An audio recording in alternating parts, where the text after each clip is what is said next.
Je suis Florence Castelli. Je vous remercie de m'avoir invitée pour présenter notre activité. J'ai un doctorat en immunologie et je suis responsable de la plateforme de métabolomique dans le service de pharmaco et d'immunoanalyse à Saclay, dans le laboratoire d'études du métabolisme des médicaments. Je vais vous parler de l'analyse métabolomique en recherche biomédicale et de la caractérisation de biomarqueurs. C'est notre activité principale au sein de la plateforme. Il faut juste que j'arrive à passer à la diapo suivante. Que j'y arrive pas. Ah, ça y est, ça va. C'est moi qui l'ai fait ou il y a quelqu'un qui l'a passé pour moi? Je ne sais pas si j'ai réussi. Bon, peu importe. Donc, le service de pharmacologie et d'immunoanalyse est dirigé par Christophe Junot, donc il est parmi les orateurs ce soir. Moi, je travaille dans le laboratoire d'études du métabolisme des médicaments, qui est dirigé par François Fenaille. On fait de la métabolomique par spectrométrie de masse haute résolution. Il y a d'autres laboratoires dans le service, un laboratoire d'études et de recherche en immunoanalyse, un laboratoire d'innovation technologie pour la détection et le diagnostic, un laboratoire d'immunoallergie alimentaire parce que nous sommes une unité mixte CEA INRAE, et une plateforme d'analyse quantitative par spectrométrie de masse, SmartMS. Donc Stéphanie Simon, Laurent Bélanger, Karine Adelpation et Alain Pruvon sont aussi des chefs de laboratoire dans notre service. L'objectif et la mission de notre service, c'est de développer des outils analytiques pour la médecine personnalisée en partant de l'identification de biomarqueurs par omique, par spectrométrie de masse haute résolution, en passant par la validation de ces biomarqueurs par des analyses quantitatives multiplexées, puis en allant jusqu'au développement de tests de diagnostic rapide par les laboratoires qui partagent le service avec nous. Donc, en ce qui concerne le LEM, nous sommes dans l'identification des biomarqueurs et la validation des biomarqueurs. Le laboratoire d'études du métabolisme du médicament, donc, comme je vous le disais, est dirigé par François Fenaille. Pour ma part, je suis responsable de la plateforme de métabolomique. Nous sommes une équipe de 30 personnes. On fait donc des sciences omiques par spectrométrie de masse sur milieu biologique. On fait de la métabolomique, de la lipidomique, de la glycomique, de la quantification de protéines et de l'analyse structurale de protéines. On travaille en étroite collaboration avec la plateforme SmartMS dirigée par Alain Pruvot, qui fait de la quantification de petites molécules, donc qui développe des protocoles de quantification absolue par spectrométrie de masse, et de la pharmacocinétique. Ensemble, on partage un parc de 12 spectromètres de masse. Nous sommes membres fondateurs de MetaboHub, qui est une infrastructure nationale de métabolomique et du fluxomique, qui regroupe 80 experts de métabo et de fluxomique en France. On est issu de 9 tutelles différentes et donc on est sur 5 plateformes en France. L'infrastructure MetaboHub a été créée en 2013 dans le cadre du programme Investissement d'avenir. Et nous avons été donc de nouveau financés pour 5 années supplémentaires jusqu'en 2025. La métabolomique, c'est l'analyse des petites molécules présentes dans un milieu biologique. Donc la métabolomique, c'est la dernière des sciences omiques aujourd'hui, après la génomique, la transcriptomique et la protéomique. La métabolomique, donc c'est l'analyse du métabolome d'un milieu biologique. Le métabolome, c'est l'ensemble des métabolites de ce milieu, et des métabolites sont des petites molécules inférieures à 1500 Dalton, pardon. Et il a fallu donc que les outils de détection de ces molécules toutes petites évoluent suffisamment pour pouvoir accéder à ce nouveau champ d'études qu'est le métabolome. Et il s'agit de champs entiers de mécanismes biologiques encore inexplorés et qui peuvent être appliqués en santé humaine, en nutrition, en biotechnologie, dans l'agriculture ou l'environnement. Les métabolites sont organisés en voies métaboliques. On connaît tous, en tout cas, le cycle de Krebs, la glycolyse ou bien le cycle de l'urée. Donc, il s'agit d'un réseau très très dense de voies métaboliques qui regroupe tous les métabolites en forme de voies. Nous ne savons pas combien de métabolites peuvent être détectés dans des milieux biologiques. La métabolomique est bien plus complexe que sur ces cartes qui représentent les voies métaboliques, et surtout les concentrations en métabolites vont du femtomolaire au millimolaire, donc avec 12 ordres de grandeur, donc c'est quand même assez compliqué d'avoir un large spectre, et avec les spectromètres de masse haute résolution, on arrive à détecter un grand nombre de signaux. Le métabolome, donc c'est l'ensemble de tous les métabolites. Les métabolites sont de différentes sortes. Il y a les métabolites primaires, comme les acides aminés, les sucres, les acides organiques et les nucléotides. Les secondaires, les hormones et les neurotransmetteurs. Les xénobiotiques, comme les médicaments, les pesticides et les polluants. Et en fait, c'est la somme de tous ces métabolites issus de ce que nous buvons, de ce que nous mangeons, du microbiote, de nos pathologies, de notre métabolisme central ou de notre environnement, qui crée une empreinte métabolique dans un milieu biologique. Et ce sont ces empreintes métaboliques que nous détectons par spectrométrie de masse haute résolution. Donc, pour obtenir cette empreinte métabolique, il y a 7 étapes à suivre pour faire une étude métabolomique qu'on appelle non ciblée, de découverte. Donc, on veut découvrir les métabolites d'une nouvelle matrice et on veut surtout avoir une empreinte métabolique pour comparer 2 états différents, c'est-à-dire, par exemple, un contrôle d'un groupe de patients traités, comme par exemple, on peut étudier le plus souvent dans notre laboratoire. Donc, la construction de la cohorte clinique ou préclinique est très importante, c'est la première étape. Le design de cette cohorte est vraiment primordial. Il faut avoir donc une question biologique. Ça, en général, ça semble simple, mais ce n'est pas toujours très très clair quand les personnes se présentent à nous. Une sélection des patients qui doit être très bien faite, et souvent médicalement, c'est difficile de placer des patients dans des groupes bien définis. Mais il faut savoir qu'en métabolomique, on fait de la comparaison de groupes de patients, donc il faut que les groupes de patients soient le plus cohérent possible. Il y a également d'importantes procédures de prélèvement et de stockage des échantillons qui doivent être prévues à l'avance avant d'arriver donc dans une plateforme de métabolomique. Après, il est de notre ressort de savoir préparer l'échantillon de la manière la plus adéquate pour l'étude que l'on veut faire. Donc nous, on veut faire une étude de métabolomique de découverte, donc on veut extraire le plus de métabolites possible provenant des matrices que vous nous confiez. Nous avons des protocoles développés au laboratoire pour plusieurs matrices, des plasmas, les selles, les urines, les liquides céphalorachidiens, des tissus comme du foie, du cœur, des sécomes, du pancréas, des cellules ou des bactéries. Donc cette extraction se fait de la manière la moins spécifique possible pour extraire le plus de métabolites possible pour avoir une couverture du métabolome la plus large possible. Ces extraits métaboliques sont ensuite injectés dans les systèmes que nous avons au laboratoire, qui sont des chromatographies liquides couplées à des spectromètres de masse haute résolution. Donc, il s'agit là de l'analyse du métabolome, dont je vous parlerai juste après. Les données qui sortent de spectromètres de masse sont des données très lourdes et qui nécessitent un traitement de données important. Dans le cadre de MetaboHub, une plateforme qui s'appelle Workflow for Metabolomics a été développée et mise à disposition de toutes les personnes qui font de la métabolomique pour traiter ces signaux. Il s'agit d'abord d'une détection automatique des signaux, puis d'une sélection des variables qui seraient robustes sur la base d'une construction de séquence contrôle qualité, et de la notation de chacune de ces variables avec des bases de données publiques et internes. Donc ça, c'est la partie traitement de données. On pense ensuite à la partie analyse statistique. Comme je vous disais tout à l'heure, en métabolomique, on compare des groupes de patients ou bien des groupes expérimentaux, un groupe 1 à un groupe 2. Pour ça, il faut faire des statistiques. On utilise des outils de statistiques multivariées et univariées pour identifier quels sont les métabolites qui seraient statistiquement significativement différents entre deux groupes, voire plusieurs groupes. Ces métabolites, ensuite, il faut les identifier, les caractériser et valider leur annotation. Donc, pour ça, on fait de la spectrométrie de masse MSMS pour fragmenter les métabolites en question et confirmer ces annotations avec le métabolite de référence correspondant. Et la dernière étape, c'est la visualisation et l'interprétation biologique des données. Donc voilà, ça c'est une étape, les différentes étapes pour une étude métabolomique qu'on appelle non ciblée, donc de découverte. J'ai quelques informations à faire passer sur les signaux de métabolomique que nous obtenons, donc, parce que souvent on a des questions récurrentes sur ce type de signaux, donc on va en parler tout de suite. Donc, qu'est-ce que l'analyse du métabolome par chromatographie liquide couplée à un spectromètre de masse haute résolution? La première étape, ce que je vous disais tout à l'heure, c'était d'extraire les métabolites. Donc, pour votre information, sur la gauche ici de l'écran, vous avez les quantités dont on a besoin au laboratoire pour analyser les différentes matrices les plus envoyées en fait sur notre plateforme. Donc, il nous faut 50 microlitres de plasma, 5 microlitres de sels lyophilisés, 30 microlitres d'urine, 20 mg de tissu ou bien 2 millions de cellules.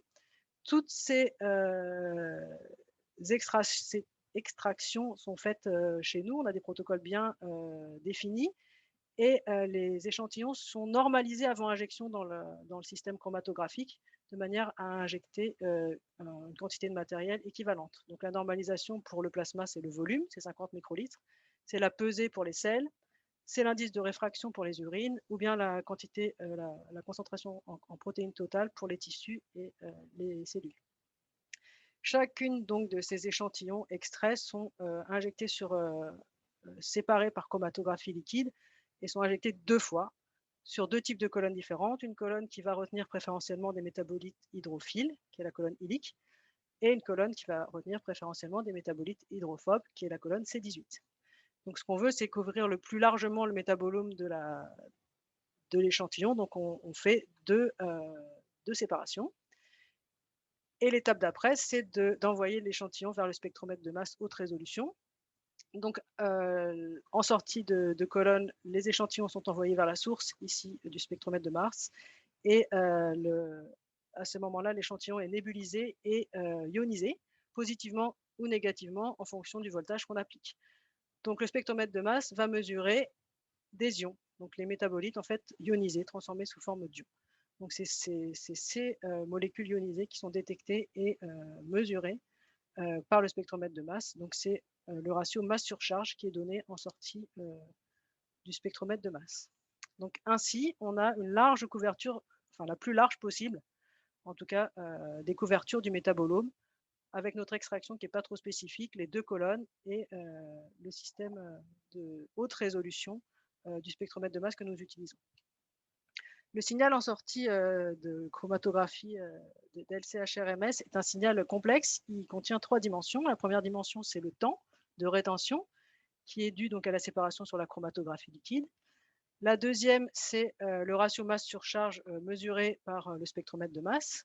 Et la troisième, c'est l'intensité. L'intensité, c'est l'air sous la courbe des formes ionisées mesurées par le spectromètre de masse.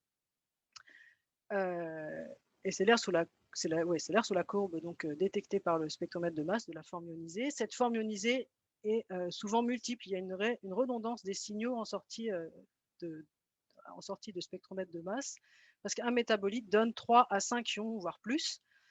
Par exemple, en mode positif, nous avons le métabolite qui a gagné un proton, mais on a aussi l'ion qui a capté un sodium, ou le même ion qui a perdu de l'eau. Donc en fait, ce même métabolite est présent plusieurs fois dans la matrice de données en sortie. L'information importante, c'est que les valeurs d'air que vous obtiendrez ne sont pas quantitatives, puisque l'efficacité d'ionisation dépend de la nature physico-chimique des métabolites. Donc, selon la nature physico-chimique, le métabolite est plus ou moins bien ionisé et il est plus ou moins bien détecté. Donc, ce n'est pas lié à sa quantité dans le milieu. Il existe également une compétition d'ionisation donc, entre les métabolites au moment de l'entrée dans la source, et un effet important des matrices selon la complexité. Plus la matrice est complexe, plus on a un effet matrice. Donc, par exemple, les sels induisent un effet matrice plus important qu'une urine, par exemple. Toujours est-il que l'air n'est pas relié à la concentration du métabolite dans les échantillons. On parle donc d'abondance relative, et la façon dont on travaille, c'est de faire des analyses comparatives avec des outils statistiques où on compare les empreintes métaboliques entre 2 groupes ou plus expérimentaux. Donc, c'est ce type de résultat que l'on obtient. Les annotations, ensuite, sont très importantes pour les empreintes métaboliques, parce qu'une fois qu'on a transformé ce tableau en 3 dimensions en tableau en 2 dimensions, en utilisant les outils de W4M, donc du Workflow for Metabolomics développé par MetaboHub, avec un logiciel qui s'appelle XMS, on passe d'un fichier 3D à un fichier 2D. Donc, on a l'ensemble des échantillons en colonne. L'ensemble des variables, c'est les couples masse-temps de rétention détectés dans les échantillons en ligne. On obtient entre 2000 et 8000 variables pour lesquelles on ne sait pas encore donner de nom de métabolites, que ce soit de nom sûr ou de confiance plus ou moins importante, mais en tout cas, on ne sait pas quel métabolite donc indiqué en face de chacune de ces variables. Donc pour ça, on interroge des bases de données. La première interrogation, c'est les bases de données publiques, où on compare donc le ratio masse-surcharge expérimentale à la masse-surcharge théorique des bases de données publiques telles que Keg, HMDB ou Matlin. on obtient à peu près 35% d'annotation de notre tableau, avec un niveau de confiance relativement faible, puisqu'on a une seule information, c'est-à-dire la masse exacte. Et pour une masse exacte, on peut correspondre à plusieurs métabolites différents. Et la deuxième annotation que l'on fait au laboratoire se fait avec notre base de données spectrale. Nous avons 1200 métabolites de référence pour lesquels on a la masse exacte, le temps de rétention, mais également le profil de fragmentation. Et donc, on va comparer les variables, les données du tableau en 2 dimensions. On va la confronter à notre base de données spectrale interne et on va annoter comme ça 5 à 10% des variables avec un niveau de confiance beaucoup plus élevé, très élevé d'ailleurs, et c'est ceci qu'on publie d'ailleurs préférentiellement. Donc ça, c'était pour vous donner une petite idée de notre objectif. Donc c'est de stratifier pour personnaliser les traitements médicaux. Donc ça, c'est l'objectif de notre institut. On a différents projets nationaux qui sont gérés par la plateforme de Métabo au sein du laboratoire d'études du métabolisme du médicament. On est impliqué dans plusieurs RHU, comme le RHU Quidnash qui veut développer donc une biopsie hépatique virtuelle, un RHU Böhrtlung pour un poumon artificiel, ou bien un autre RHU à attraction pour améliorer le diagnostic et le traitement des maladies rares induisant un déficit immunitaire avec l'Institut Imagine. On est impliqué dans une ANR antibiorésistance, Mustart, pour laquelle on vient d'avoir un financement pour 5 ans, pour 3 ans, pardon, pour trouver des stratégies contre la résistance aux antibiotiques dans le cadre de la tuberculose. On travaille beaucoup avec les hôpitaux de Paris. On a beaucoup d'études avec des cliniciens et des études et des équipes hospitalières avec Avicenne, Cochin, Louis Mourier ou la Pitié-Salpêtrière sur différents types de maladies comme la spondyloarthrite ou l'état de mal épileptique. On a également des projets européens qui sont majoritairement centrés sur l'insuffisance hépatique chronique et sur l'aide au diagnostic et à l'amélioration de la survie des patients atteints de cirrhose hépatique. Donc, je vais vous parler tout de suite de cette fondation EFCLIF qui est venue vers nous dans le cadre de la question de la décompensation aiguë sur cirrhose. Donc c'est juste, c'est pas juste, mais c'est un exemple de ce qu'on peut faire comme étude sur des grosses cohortes. Donc en fait, la CLF, c'est une forme de décompensation aiguë de la cirrhose qui est différente de la décompensation aiguë classique, traditionnelle, puisque la mortalité sans transplantation à 28 jours est très forte. Elle passe de 5% pour une décompensation aiguë traditionnelle, enfin inférieure à 5%, à 22 à 80% pour les ACLF de grade 1 à grade 3. Donc il est important pour les cliniciens et les hépatologues de rapidement stratifier la gravité de la CLF des patients quand ils rentrent à l'hôpital. Pour ça, donc, cette fondation européenne qui étudie donc, les insuffisances hépatiques chroniques a en 2013 développé un outil de scoring de la CLF sur une cohorte qui s'appelle Canonique, qui est composée de 1343 malades, qui a été envoyée donc, dans 29 services des pathologies dans 12 pays différents et se sont mis d'accord sur cette stratification. Sachant que c'est le système qui s'utilise aujourd'hui pour savoir à peu près dans quel état de gravité la personne est quand elle entre à l'hôpital. Et donc, ils se sont retournés vers nous vers 2016, je pense, pour étudier les mécanismes métaboliques qui étaient sous-jacents à cette précipitation vers une ACLF. S'il pouvait y avoir des métabolites, donc des biomarqueurs pour stratifier ces différents malades, pour une meilleure prise en charge de ces patients. Donc, on a commencé par faire une analyse métabolomique comparative entre 3 groupes que vous voyez ici sur la gauche, c'est une ACP où vous voyez les patients sains en vert, les cirrhoses décompensées en bleu et les cirrhoses décompensées plus une ACLF en rouge. Donc, on voit qu'avec un profil métabolique comme on sait les faire dans notre laboratoire, on arrive à différencier ces 3 types de patients.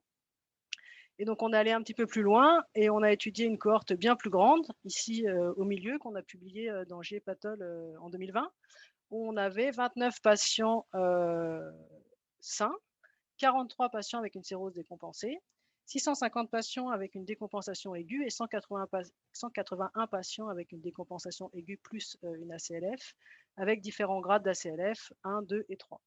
Et grâce à cette étude, nous avons découvert, mis en évidence une empreinte de 38 métabolites plasmatiques, donc c'était des plasmas cette fois-ci, qui est spécifique des patients atteints d'ACLF, dont l'intensité est corrélée avec la gravité d'ACLF, comme vous pouvez voir sur le graphe ici, c'est-à-dire que plus cette empreinte est forte, plus le patient donc, est gravement atteint.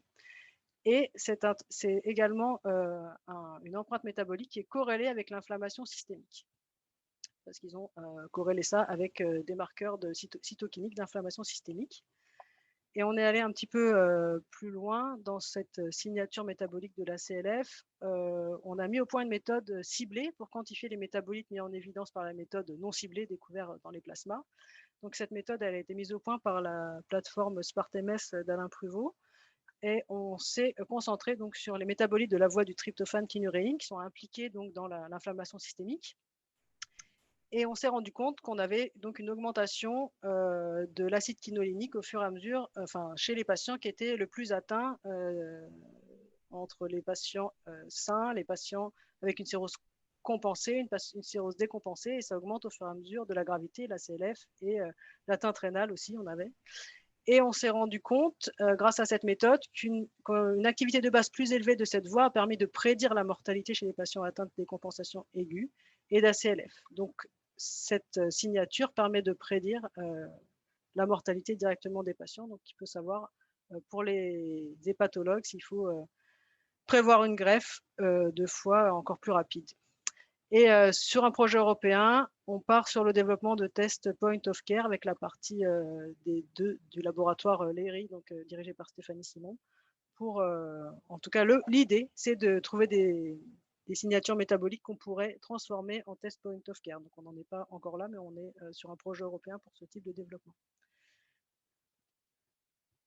Ça, c'est une diapo très rapide avant de terminer sur l'analyse métabolomique et le microbiome. Donc, ce qui intéresse un peu plus la FHU PACEM aujourd'hui. Donc, on travaille avec un projet européen qui s'appelle Microbe Predict, qui fait un focus sur le microbiote humain pour lutter contre les cirrhoses hépatiques, avec une ANR qui s'appelle Trilia ED, pour lesquels on va travailler sur une cohorte d'enfants et regarder l'association de la réponse clinique chez ces enfants épileptiques avec leur microbiote, voir s'il n'y a pas un effet adjuvant du microbiote pour aider les médicaments anti-épileptiques. Avec Nicolas Bénèche et Harry Sokol, on travaille sur l'analyse métabolomique d'échantillons de sang et de sel de malades atteints de patients atteints de la maladie de Crohn qui ont reçu une transplantation de microbiote fécal. J'espère que rapidement, on pourra avoir des résultats qui pourra nous présenter. On travaille également sur les méconiums d'enfants d'une cohorte qui s'appelle Eden. Et c'est des enfants pour lesquels on sait s'ils sont devenus allergiques ou non. Et on cherche des biomarqueurs précoces de l'allergie dans ces méconiums. Donc, on fait une analyse métabolomique comparative entre deux groupes d'enfants, ceux qui sont devenus allergiques et ceux qui ne le sont pas devenus, et regarder si on a des marqueurs précoces de ce développement d'allergie dans les méconiums des enfants. Et le dernier, c'était l'effet de l'exercice sur le métabolome des fécales et sériques et le microbiote intestinal chez des athlètes 40 athlètes qui font du cross-country en Espagne, dans l'université de Madrid. Donc, c'était assez intéressant ce papier à lire. Il y a plein de choses encore à développer, mais l'exercice a un impact sur le métabolome fécal et sérique, et il y a des liens avec la composition du microbiote intestinal. Donc pour conclure, on peut vous proposer donc des partenaires pour vos demandes de financement, RHU, ANR, parce qu'on a une grande habitude de ce genre de projet. On va faire de la recherche de biomarqueurs par métabolomique non ciblée, de prédiction, de pronostic ou de diagnostic avec des cohortes de découverte, des validations de ces biomarqueurs par métabolomique semi-ciblée ou quantification absolue. On peut également faire des études de pharmacocinétique sur des cohortes de validation. On a des protocoles validés pour de nombreuses matrices, des selles, des sérums, des urines humaines et animales. On suit les recommandations de la Metabolomic Society pour les études de cohorte par spectrométrie de masse, qui sont d'avoir des protocoles d'assurance qualité, de contrôle qualité, des matériels de référence pour les études longitudinales et une base de données spectrale. Donc, je vais remercier les membres du SPI, particulièrement Christophe Junot, donc, qui est directeur, Karine Adel-Patient pour l'INRAE et Stéphanie Simon pour le LERI, pour les tests rapides. Tous les membres du LEM, alors je ne vais pas tous les citer, mais ceux de la plateforme particulièrement, donc François Fenac qui est notre directeur, Emeline Chouval, la technicienne, Céline Cholet, Sadia Ouzia, Ludovic Brunet et Benoît Colch pour la lipidomique. On a Niel Bekti pour la thèse sur les méconiums et Étienne Thévenot qui qui est notre informaticien. SmartMS pour la partie quantification et l'équipe d'IFCLIF pour laquelle j'ai présenté les résultats aujourd'hui. Et tous nos nombreux collaborateurs hospitaliers et chercheurs qui nous permettent de nous améliorer et d'augmenter tous les outils que nous proposons pour faire cette recherche de biomarqueurs en biomédical. Je vous remercie de votre attention. On va passer à la deuxième partie de notre exposé avec Joël Doré et ce Fromentin qui vont nous parler de la plateforme et du laboratoire Métagénopolis. Joël Doré. Alors, je prends le micro. Oui. Merci beaucoup, Nicolas. Je vais essayer de partager mon écran. Partager. Et passer en plein écran. Tu me confirmeras que vous voyez bien le plein écran? Oui, tout à fait, on voit très bien. Ok, super. Merci beaucoup. Eh bien, merci de cette opportunité. Donc, je vais vous présenter. Alors, j'aimerais bien avoir tout l'écran pour moi. Voilà, merci. Cette présentation sur le microbiote intestinal et notamment le projet Le Microbiote français, le French Gut, qui est un projet qu'on est en train de préparer au niveau de Métagénopolis. Et j'ai une petite partie sur la symbiose homme-microbe, qui est un petit peu mon passe-temps du moment, on va dire, et que je peux difficilement me passer de présenter. Un petit disclaimer pour commencer, juste je vais insister sur le fait que je suis cofondateur de Anterum, GMT et Novobiome, les deux dernières sont toutes récentes, et cofondateur et scientific advisor de Math Pharma, dont je parlerai un tout petit peu à la fin. Alors on est microbien, nous humains, on est écosystème et on est symbiose au sens où on va après la naissance construire notre microbiote intestinal, développer notre microbiote et construire notre immunité dans le même temps, et ça conduit à une reconnaissance du microbiote comme faisant partie du soi, comme n'importe quel tissu et cellule de l'organisme. 50 000 milliards, c'est le nombre de bactéries que chacun de nous, avec lesquelles chacun de nous interagit en permanence. Elles sont sur la peau et au niveau des muqueuses urogénitales, intestinales et puis orales et respiratoires. 50 000 milliards, c'était incidemment à peu près le nombre de cellules du corps humain. Et on a appris à connaître ces micro-organismes à travers la métagénomique, le séquençage au débit. Et on sait qu'en moyenne, chaque individu est porteur au niveau intestinal d'à peu près 600 000 gènes microbiens. C'est 25 fois la taille du génome humain. On comprend qu'en termes d'apport de fonctionnalités, et il y a beaucoup de fonctionnalités bénéfiques, en fait c'est assez majeur. Et la science du microbiome a quand même sérieusement changé le paysage depuis quelques dizaines d'années maintenant. Cette planche illustre le process qu'on utilise pour caractériser le microbiote par séquençage shotgun. Donc, on va extraire l'information génétique, séquencer à très haut débit, et puis assembler et annoter les gènes, et puis construire un catalogue de référence qui va permettre aujourd'hui de faire de la caractérisation très rapide, du comptage de gènes à partir du catalogue de référence qui font, puisqu'on en a plusieurs, autour de 10 millions de gènes ou plus. Les principales leçons initiales qu'on a obtenues, c'est que chacun de nous est porteur d'environ 300 espèces de bactéries dominantes, mais il y a aussi des archées, des virus, des champignons, des levures. Ça varie beaucoup d'un individu à l'autre. Et on partage à peu près une vingtaine d'espèces si l'on focalise sur les bactéries. C'est un microbiote qui est plutôt stable au cours du temps, après l'âge de 3 ans et jusqu'au grand âge, et qui est également résilient après un stress modéré tel qu'une prise d'antibiotiques unique. Néanmoins, il est modulable, et notamment par l'alimentation. Il y a des variations individuelles, interindividuelles importantes au niveau des gènes, des espèces, de l'écologie. On a caractérisé quelques grandes écologies du microbiote intestinal en étudiant des populations de quelques centaines d'individus. On a décrit les entérotypes et malgré ça, les grandes fonctions qui sont exprimées sont remarquablement conservées. Et on a également, comme Florence l'expliquait pour la métabolomique, contribué au développement de standards, notamment à travers le projet européen IHMS coordonné par Duško Erlich, des standards qui ont été mis en accès libre en avril 2015 sur le site microbiome-standard qui est indiqué ici.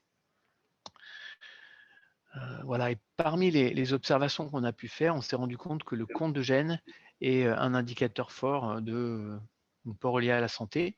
Et on a dans la distribution de la population des individus à faible compte en gène à gauche ici et des individus à fort compte en gène. La courbe en noir, c'est l'illustration de la distribution en nombre d'individus en fonction du nombre de gènes pour à peu près 300 personnes.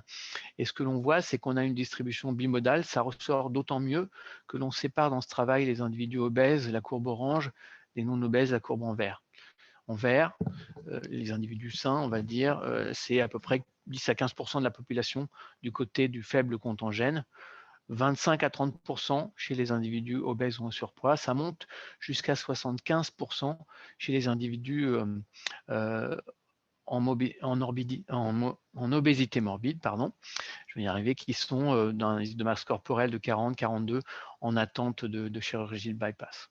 Et on a pu montrer, donc avec des collaborateurs cliniciens, que le faible compte en gène est associé à un métabolisme altéré, à des paramètres d'inflammation dans le surpoids et l'obésité notamment, à une non-réponse à une restriction calorique dans l'obésité, un travail qu'on a complété d'ailleurs avec les équipes de Karine Clément en montrant que certains indicateurs du microbiote peuvent se combiner au faible compte en gène pour signaler la sévérité, l'absence de réponse et la sévérité de la situation. Corrélé à la sévérité et à la vitesse de progression dans les maladies hépatiques. La publication de Solé 2021 en fait écho un petit peu à la présentation de Florence dans la mesure où c'est un travail de métagénomique appliqué aux différents contextes de sévérité dans la maladie hépatique jusqu'à la CLF et qui montre un petit peu à l'image de ce que montrait Florence qu'on a de plus en plus de marqueurs forts au niveau du microbiote intestinal et notamment un compte en gène qui est de plus en plus faible à mesure que l'on avance vers les stades les plus sévères et vers la CLF. Et on a également une situation où la photographie du microbiote peut être un prédicteur de la mortalité consécutive à la CLF, au décrochement d'organes.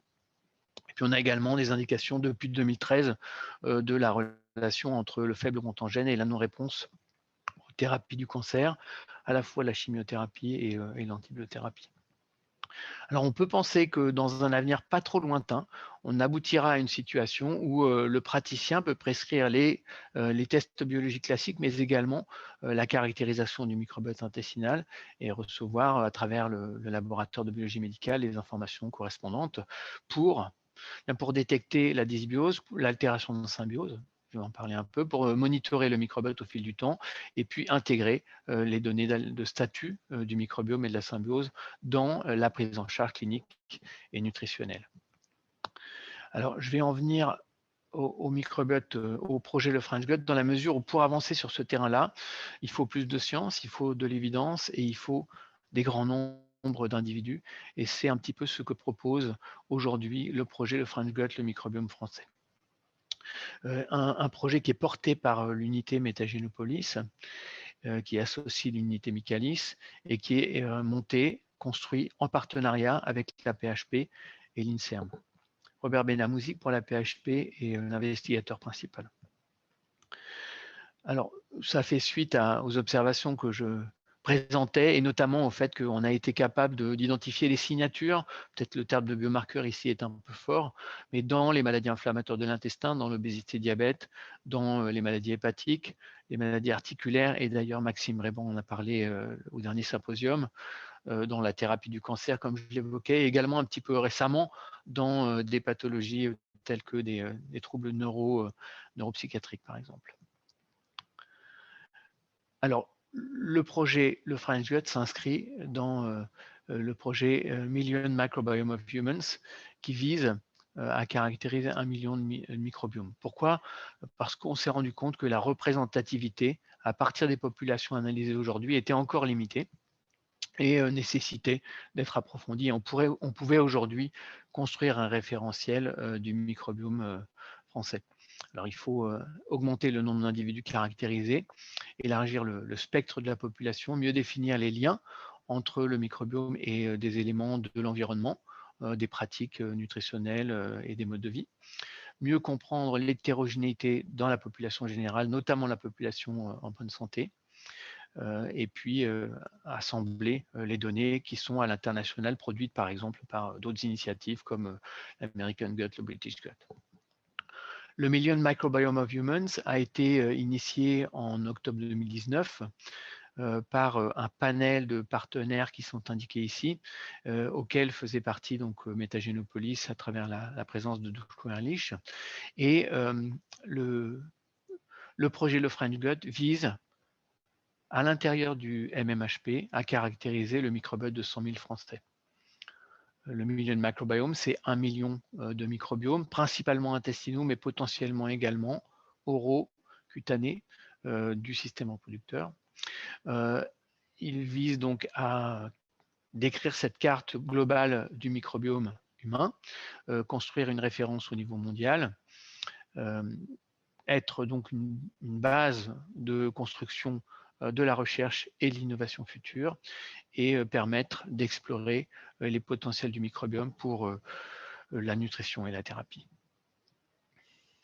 Au niveau français, donc l'objectif est de collecter, de séquencer, d'analyser le microbiome de 100 000 individus à travers tous les âges de la vie et également en incluant des individus en bonne santé et des patients.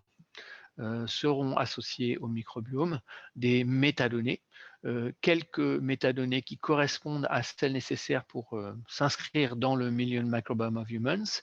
C'est une dizaine de métadonnées et également les descripteurs de la technologie, de la pratique utilisée pour la collecte d'échantillons, pour le pré-analytique, pour l'analytique et la data science. Et puis des données qui sont collectées par questionnaire au niveau franco-français, j'ai envie de dire, et qui pourront servir donc à la réalisation de projets ancillaires, publics ou privés. Et puis, ces données-là seront évidemment mises en commun avec les données à l'international. Le Million Microbiome est un projet essentiellement d'open data, donc les données ont vocation à être mises en accès public au niveau mondial, en fait, pour ce qui concerne la donnée métagénomique et le set minimal de métadonnées du MMHP. Et puis, c'est également une opportunité de faire de l'éducation, en fait, de construire, d'augmenter la prise de conscience de l'importance du microbiome auprès des individus en France. Deux objectifs ou deux schémas de champs d'objectifs principaux, la construction du référentiel et cette vision de l'hétérogénéité à travers la population, notamment la population en bonne santé, et l'étude des effets de différents impactants sur le microbiote intestinal, et puis la modélisation et la prédiction des variations du microbiote dans la pathologie et notamment les maladies chroniques. Alors, ce projet-là, on l'a découpé en deux grandes phases. Une première phase qu'on appelle acquisition et une deuxième phase qu'on appelle exploitation. La phase d'acquisition, elle commence par une communication qui va se faire au niveau national de façon assez large. Le stade actuel est qu'on est en train de déposer le protocole en fait, pour la validation au niveau du CPP et de la CNIL.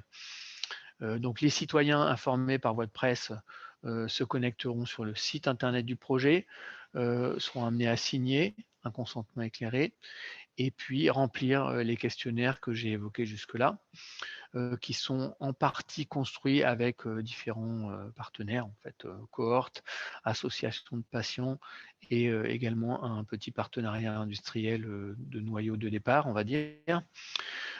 Et Metagenopolis va donc réaliser le profiling métagénomique par shotgun et le premier niveau d'analyse de données qui va conduire à l'identification de besoins, de nécessité de compléter les questionnaires et également de développer des projets ancillaires.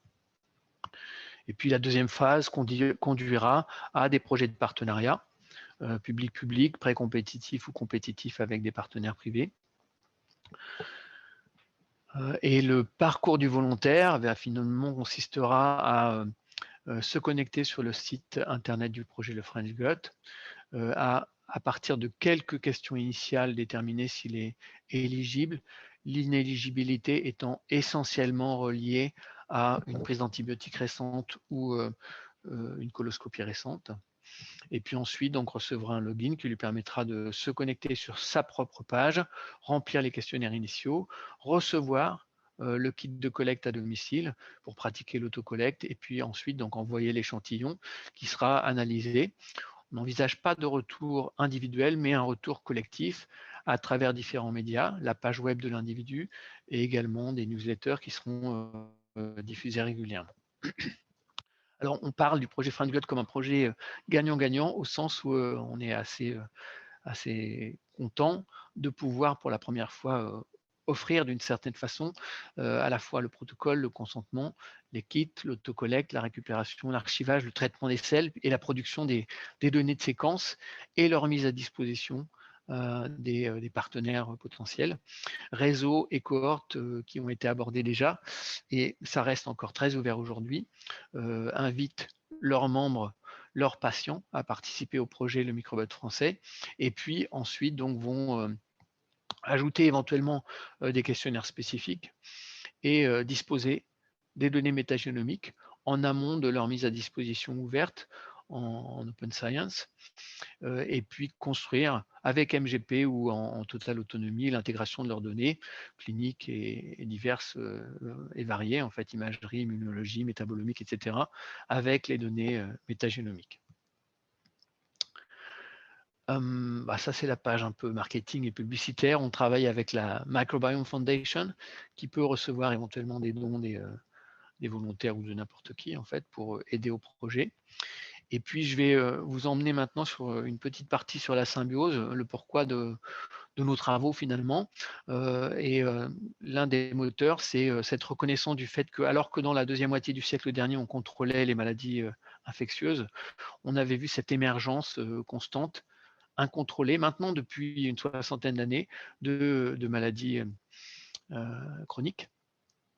Des maladies chroniques qui, pour l'exemple qu'on peut donner dans le cas de l'autisme, sont en augmentation exponentielle, donc complètement incontrôlée encore aujourd'hui. Une partie de l'augmentation est liée à l'amélioration du diagnostic.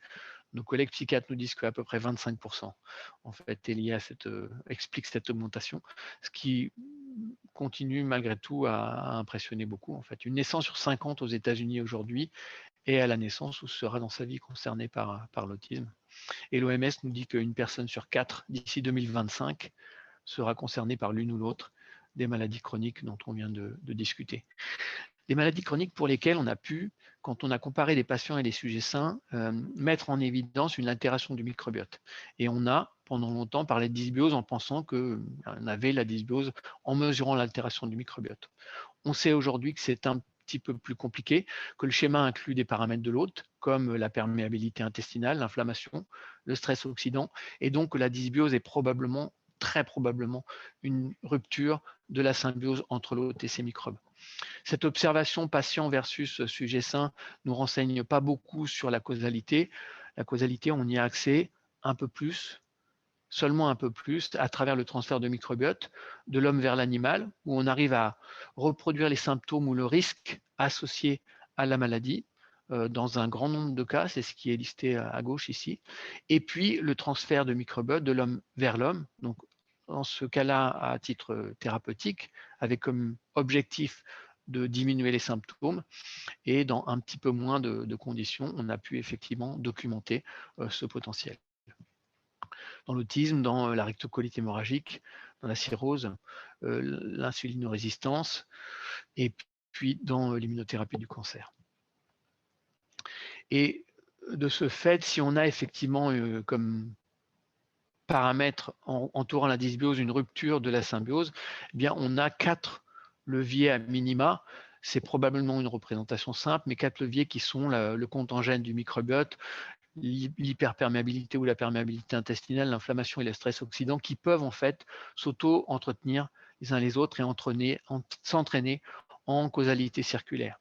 Et donc on documente cet aspect-là avec nos équipes à l'INRA de Jouy, en essayant de pousser le schéma un petit peu plus loin, dans la mesure où on peut penser que si effectivement on a ces leviers peuvent être utiles pour l'innovation en termes de diagnostic, de prédiction, mais aussi de prévention et de thérapie. Et le travail qu'on a publié l'année dernière avec Martin van der Heurt en premier auteur est un travail qui nous a permis de développer un modèle d'altération durable de la symbiose chez le rat. On a utilisé l'induction d'inflammation par le DSS, donc on utilise seulement un levier pour induire de l'inflammation.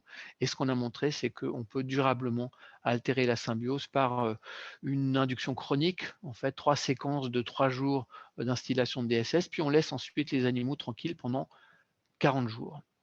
Au départ, on a un microbiote en basal, on a un état de l'hôte, et notamment au niveau de la perméabilité intestinale qui est basal également. Et puis on a certains animaux, en prenant tous les animaux ici, tous les points représentent tous les animaux, qui vont aboutir à une situation altérée à la fois pour le microbiote et l'intestin. Et on se rend compte notamment, si l'on s'intéresse aux animaux qui ont à la fois une altération de la composante de l'hôte, donc une perméabilité intestinale, une inflammation mesurée simplement par histologie des tissus et une altération du microbiote, eh bien, ce sont principalement les animaux qui ont reçu 2 ou 3% de DSS, les doses les plus fortes qui étaient utilisées dans le travail. Alors si on recherche un petit peu dans l'écriture sur la théorie des systèmes complexes, en fait, ce que nous disent les mathématiciens du domaine, notamment René Thom, mathématicien français dès 1983, c'est qu'on a ce qui est appelé des modifications catastrophiques ou des transitions critiques avec un mécanisme qui s'appelle l'hystérésis, qui est en fait un mécanisme de coexistence d'états stables alternatifs.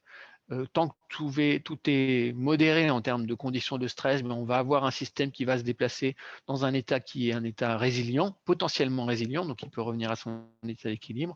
Si on pousse le système au-delà de sa robustesse, il va basculer dans l'état d'équilibre alternatif avec l'activation du cercle vicieux. Et même si on retire les conditions de stress dans cet état, eh bien on a cette coexistence potentielle entre les deux états. Il faudra vraiment revenir à un état basal très peu stressant finalement pour espérer retourner à l'état initial. Donc j'ai 2 exemples pour finir de travaux qu'on a fait récemment qui sont en partie publiés seulement. Le premier, c'est l'hypothèse qu'on a posée que si on utilise des composés alimentaires en fait qui peuvent cibler l'ensemble des leviers du cercle vicieux, ben, potentiellement on va ramener les animaux dans un état initial. Donc ça c'est sur un modèle de dépression en souris. Les souris sont stressées pendant 4 semaines. C'est un modèle qui est utilisé pour tester les antidépresseurs classiquement. Et on va pendant 3 semaines traiter les souris avec un antidépresseur contrôle, la clomipramine, ou alors une combinaison qui comprend la glutamine, un probiotique, Lactobacillus rhamnosus GG, et ou un polyphénol, la curcumine. Et dans ce cas-là, on utilise les différents composés, soit individuellement, soit les 3 ensemble. Et ce que l'on a pu montrer, c'est que sur des paramètres de mesure qui sont le comportement anxieux ou le comportement dépressif en souris, eh bien, on a une combinaison d'actifs qui sont food grade, qui fait aussi bien que l'antidépresseur classique, la clomipramine, qui est un tricyclique utilisé en parentéral. Et pour aller un petit peu plus loin, si vraiment le système est complètement altéré, eh bien finalement, on pense que le moyen de restaurer la symbiose, c'est de passer par le transfert de microbiote fécal. Donc, MaaT Pharma, que je suis d'assez près aujourd'hui, en est à développer des microbiotes qui sont processés, lyophilisés et encapsulés. Et il y a un essai de phase 1 en ce moment qui teste en phase 1, en fait, la safety de cet apport et qui fait également une croissance de dose. Mais le premier essai preuve de concept qu'a réalisé MaaT Pharma, c'était dans la leucémie aiguë. L'objectif était de montrer que la préparation qu'on avait été capable de faire, qui sont ici des poches de contenus intestinaux conditionnés congelés, était capable de reconstruire pratiquement à l'identique le microbiote intestinal des patients qui, avant le traitement chimiothérapeutique, avant au diagnostic, donc, ont un microbiote qui a été encore assez peu perturbé par des médicaments et puis qui est très perturbé par la chimiothérapie suivie d'antibiotiques. Et donc, ce qu'on montre ici, les patients sont de retour à l'hôpital 10 jours après, donc on a un prélèvement à 40 jours.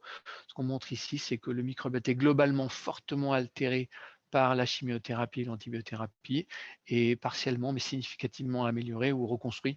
On a 90% à peu près de recovery en termes d'index de diversité ou de reconstruction d'espèces au niveau métagénomique. Et puis, si l'on s'intéresse aux micro-organismes essentiellement gram-positifs producteurs de butyrate, on les voit pratiquement sortir de la dominance et ils sont reconstruits à l'identique après la réadministration en autologue. Et la néoptérine, ici utilisée comme un marqueur d'inflammation, montre une rupture complète de l'homéostasie immunitaire qu'on arrive à reconstruire de façon pratiquement à l'identique également après la réadministration du microbiote, le patient étant donc son propre donneur. On a incidemment ou accessoirement 84% de survie à 1 an chez les 25 patients suivis ici, donc une toute petite étude pour un standard de 70%. Voilà, quelques messages. Donc l'altération de la symbiose hôte-microbe peut conduire à une perte de fonction protectrice. Elle peut être entretenue par des causalités circulaires qui vont correspondre à une rupture de symbiose finalement, et suggérer qu'on peut prendre de façon assez globale la relation hôte-microbe pour développer des processus innovants de monitoring en intégrant le microbiote, pourquoi pas le métabolome, et des paramètres de l'hôte, et puis également en termes de prévention ou de traitement, en ciblant à la fois les différents leviers du microbiote et les paramètres de l'hôte, en fait, qui peuvent s'auto-entretenir en cercle vicieux. Et puis ça conduit également à une réflexion sur le besoin d'innovation en termes d'essais cliniques ou de développement d'essais cliniques avec des nouvelles méthodologies qui restent à concevoir aujourd'hui. Voilà, je vais remercier à travers cette diapositive Douche Couverlich, les collègues INRA, à Michaelis et Metaginopolis, nos nombreux partenaires cliniques et notamment ou tout particulièrement les équipes autour de Karine Clément avec lesquelles nous avons beaucoup travaillé grâce à des financements européens. Voilà, merci de votre attention.